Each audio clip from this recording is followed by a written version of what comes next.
This is the story of Theo Momodu. The 18-year-old repped Stokey in Hackney. On the 26th of April 2019, he received a text message from an unknown person.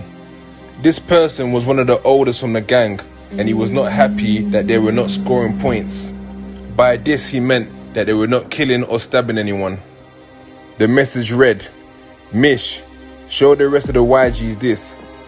If they don't, you man ain't giving me the reports I want to hear about you man on the streets, and even Mishmash ain't happy cuz. If you lot don't get something down by next week, forget being Stokey, on God.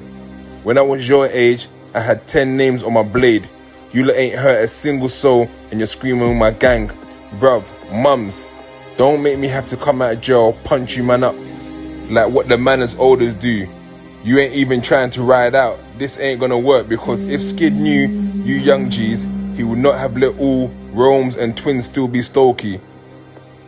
You guys would have been gone, so this is your last warning.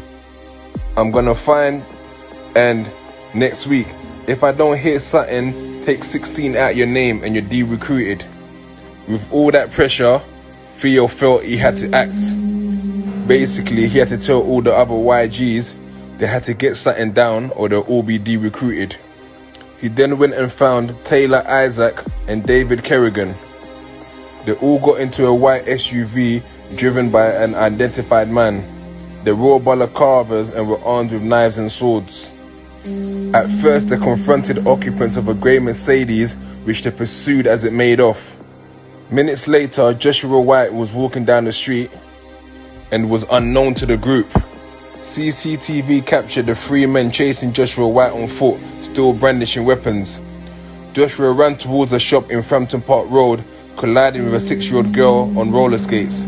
They both went crashing to the floor. He briefly paused to check she was okay before getting to his feet, but as he reached the door of the shop, he was caught by Momodu and Isaac and stabbed multiple times. Kerrigan was also seen on CCTV stood yards away. Joshua collapsed inside the shop, and despite the efforts of the emergency services, died in hospital later that day.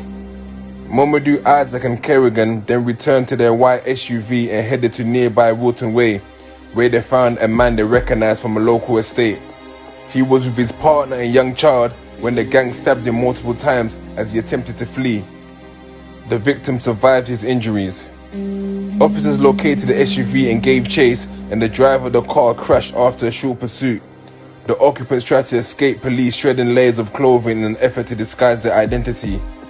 Momodu was arrested nearby. The other men were identified and arrested some time later. CCTV analysis established that McGivern had allowed his flat to be used as a base for the gang, and that he had personally helped to dispose of clothing and other evidence. He was arrested and charged for his role. Mr. Butler, who had also been stabbed while he was with his partner, said, "I knew I had been stabbed. I started panicking. My partner was panicking. I was trying to calm myself down as I knew by panicking I could bleed out faster. I asked my partner if she was okay. She had been hurt. My partner called for an ambulance. I was wondering how many times I'd been stabbed." In the hospital, Mr. Butler was told that one of the stab wounds would have left him paralyzed if it had been a few inches closer to his spine.